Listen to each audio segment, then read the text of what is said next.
That's the whole reason for the car tomorrow, be able to add those crush zones and be able to get the cars 4 inches wider and put those drivers closer to the middle of the car to provide more of a safety barrier for them inside the race car.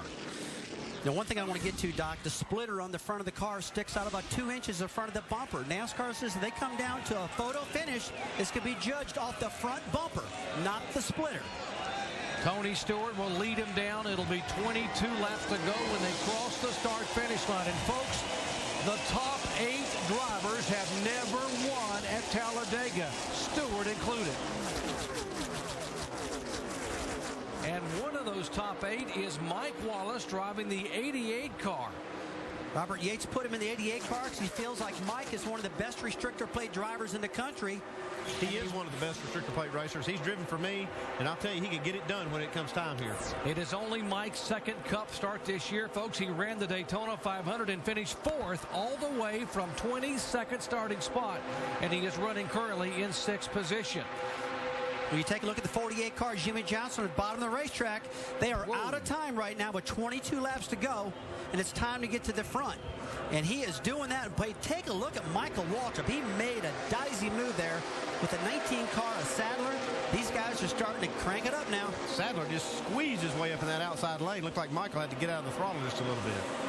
Well, earlier today, we saw Michael Waltrip go in the bottom lane and work himself all the way up to the front. He was the one leading that train. He's doing it again now. 1 Chevrolet followed by 4 hungry Dodges. That's 1st through 5th. Stewart the lone Chevy, Newman, Kurt Busch, Montoya, and Casey Kane in Dodges.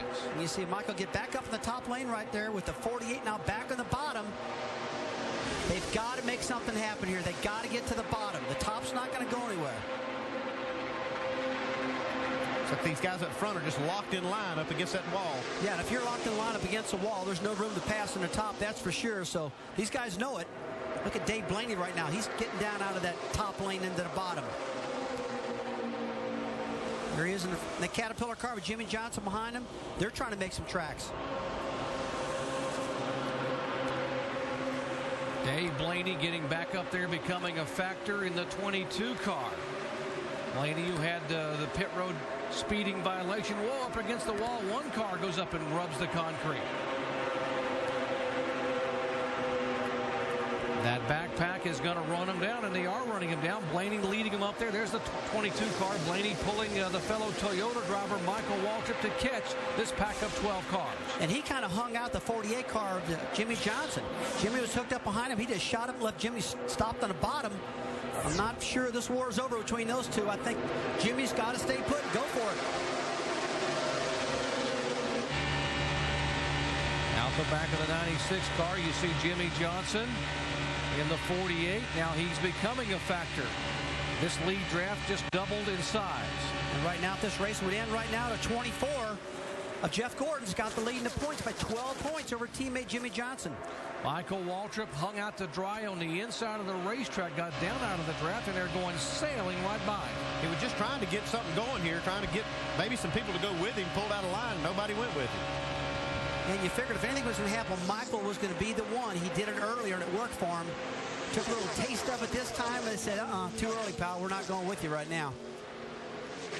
I don't think you're going to see anything happen really until you see these front guys start breaking apart. Then these back guys will catch right up and it'll get dicey. Yeah, but Andy, if they're going to do it, they're going to have to do it with at least 10 to go so they got enough time to get it done. The 24 car of Jeff Gordon on the lead lap in 9th position. Remember, he is our points leader as of right now. You see the chase ticker at the top of your screen, and right above that, the race ticker telling you where your favorite drivers are running here as the laps are winding down. More on Jeff Gordon with Allen. Jeff Gordon has run around at the back of this field all day long, Doc, including when they got that penalty for the equipment and crew member out of the box back at lap number 153. So now Gordon got the caution, got back up into the middle of the pack, and his team's thinking strategy from here on out. Sammy said if you drop down there, that he'll drop down there too. Yeah, it's going to be a while. I don't know. We'll just have to wait and see. If it shuffles, then we go. If it doesn't, we wait. That's right, buddy. I think you're 100% on the money there. We need to be patient. I agree. I'm going to try to stay right here. Sure. You know best, buddy. Leave it in the the driver's hands, and why not? He's had a lot of success here at this racetrack, a 5-time winner here. Jeff Gordon has played it cool all day. Will he be hot when it counts the most? It's a gamble. It's when do you go and when don't you go. Jeff Gordon say right now he thinks it's a little too early. I mean, I could see if he went down by himself, they just closed that hole up, he'd go dead to the back of the pack. That'd be tough to get back up front. If anybody knows, Jeff Gordon knows how to do it here at Talladega. Now, he thinks it's a little bit early. He's probably going to wait just a little while. Hopefully, he can get with his teammate, Jimmy Johnson, maybe Casey Mears. They can get hooked up here at the end of the race.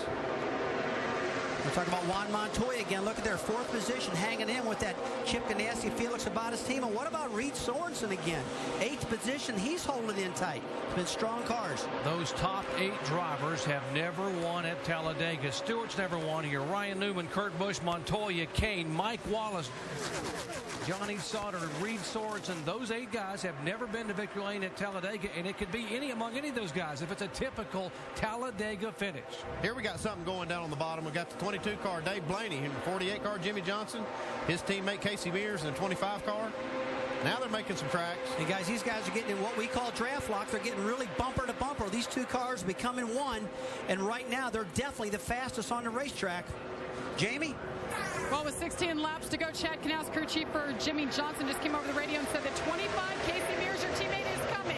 They drop down to the inside, as you see there, and they're looking to make a force to go forward to catch up with Jeff Gordon, as you heard Alan Bestwick mention. So watch these Hendrick cars, guys, try to get together and use teamwork to get to the front. All right, you see the 70 come down now. Johnny Sauter, the last time by, Dave Blaney, 49.40 with his lap speed compared to a 50.01 of the leader, so 0.6 of a second faster. And here comes Johnson up the middle. And now the politics of the draft are really starting to come to the surface. And you know, the politics, there's no politics. Now it's each guy for himself. Go for it. Get it done. 15 laps to go. Jimmy Johnson getting help, as you heard Jamie say, from teammate Casey Mears back there. They hung the 70 car out to dry. And now you see the 48 car Jimmy Johnson moved up in that outside lane, got a little sniff from those lead guys and pulled back down in front of Casey Mears. These guys got a little bit of run on these front guys. For a little while, it looked like the 48 was going to hang his own teammate out. Thought better of that. Got back to the bottom. And look how they're hooked up in that bottom lane now. They're flat making some speed right now.